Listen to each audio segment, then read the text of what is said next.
So starting with unit number 4, that is resistance and inductance of transmission line. In this unit we are going to see resistance of transmission line, skin effect and proximity effect, factors responsible for production of these effects, internal and external flux,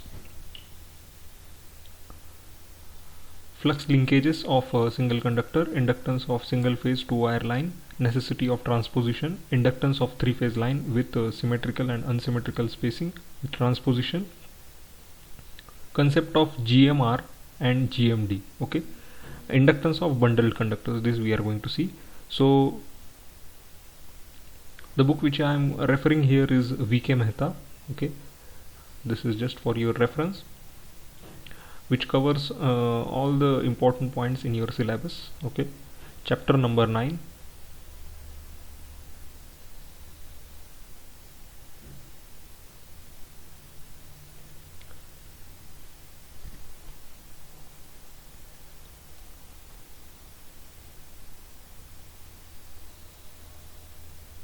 So constants in transmission line that we are going to see. So you all know the passive elements in transmission line, that is resistance, inductance and capacitance. Among this we are going to see resistance and inductance in detail. Okay, the mathematical expression for resistance, inductance with respect to resistivity and impedance. Then we are going to see what is a skin effect and flux linkages, that is internal and external. Okay, so here you can see a small prototype of transmission line having resistance and inductance.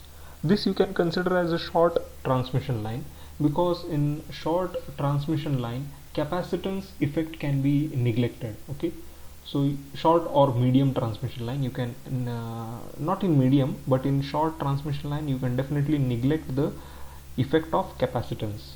Okay, so resistance and inductance are the only two elements which come into picture for short transmission line. So a transmission line has a resistance, inductance and capacitance uniformly distributed, okay, along the whole length of the line. Before we pass on to the methods of finding these constants for a transmission line, we should first understand them thoroughly. So what do you mean by resistance? You all know it is the opposition of line conductors to current flowing through it.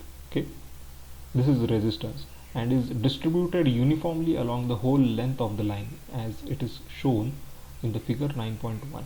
You can see R1, R2, R3, L1, L2, L3, current I flowing through them. However, the performance of transmission line can be analyzed conveniently if distributed resistance is considered as lumped. Okay, so you can consider it as a summation. Okay, so summation of R1, R2, R3 as capital R and L1, L2, L3 as capital L. Inductance. What is inductance? So when an alternating current flows through a conductor, okay, when an AC current flows through a conductor, a changing flux is set up which links with the conductor. Okay, so there is a change in flux. Flux is denoted by the symbol you can see here, which is called as psi. Due to these flux linkages, the conductor possesses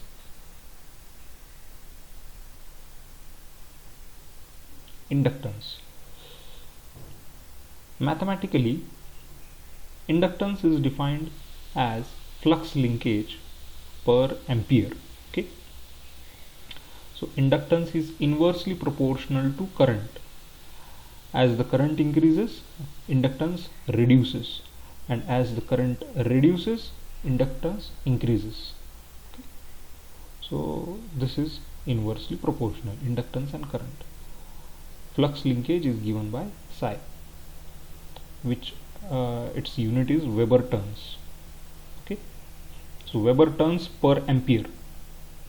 You can say flux linkage per ampere is nothing but inductance. Okay, please remember these expressions which we are going to see ahead in our derivations. Okay, unit of inductance is Henry. Okay, the inductance is also uniformly distributed along the length of the line. Okay, again for the convenience of analysis it can be taken to be lumped. Okay, that is summation of L. Now what do you mean by capacitance? Energy can be stored, okay, in the form of potential difference. Okay, so inductance and capacitance are both energy storing devices, energy storing elements, I can say. Sorry. A resistance is a energy dissipating element, that is it dissipates energy in the form of heat is dissipated, whereas inductance and capacitance have a tendency to store energy in them. Okay, capacitance, it can store its energy in the form of potential difference, okay, or a voltage. So let's see what's the definition of capacitance. We know that any two conductors separated by an insulating material constitute capacitor, as any two conductors of an overhead transmission line are separated by air, which acts as an insulation. Therefore capacitance exists between two overhead line conductors. The capacitance between the conductors is the charge per unit potential difference. Okay, you can see charge, which is denoted by Q, and potential difference denoted by V. So as the potential difference V increases, capacitance decreases. Okay, again this is inversely proportional. Inductance is inversely proportional to current, capacitance is inversely proportional to voltage. So my dear friends, always remember that inductance is related with current, capacitance is related with voltage. Okay, here it is flux linkage divided by current, here it is charge divided by voltage. Okay, so in this figure you can see here line conductors, and between the two line conductors, as an insulating medium is formed over here, a capacitance is present over here. So this capacitance I can name as C1, C2, C3 and C4, okay, which is not shown here, but let's assume that there is a capacitance. This capacitance C1, C2, C3, this will be equal. Okay, that's the reason why they have not denoted it as C1, C2, C3, because in parallel the voltage is always constant, you know that. So as C is related with voltage, voltage is remaining constant. So here the overall capacitance I can denote it as capital C. Okay, and current flowing through it is IC.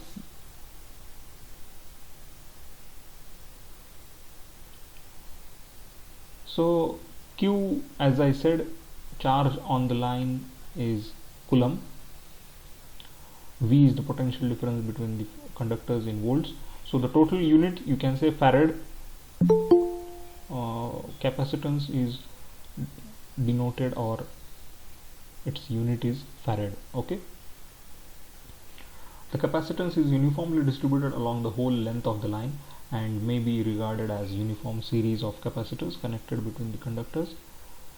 When an alternating voltage is impressed on a transmission line, the charge on the conductors at any point increases and decreases with the increase and decrease of the instantaneous value of the voltage between the conductors at that point. The result is that current flows between the conductors.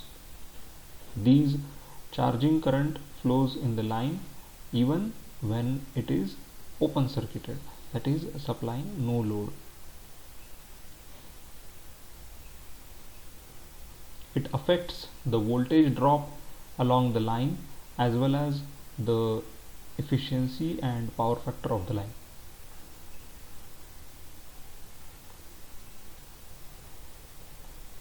So let's see a resistance of a transmission line.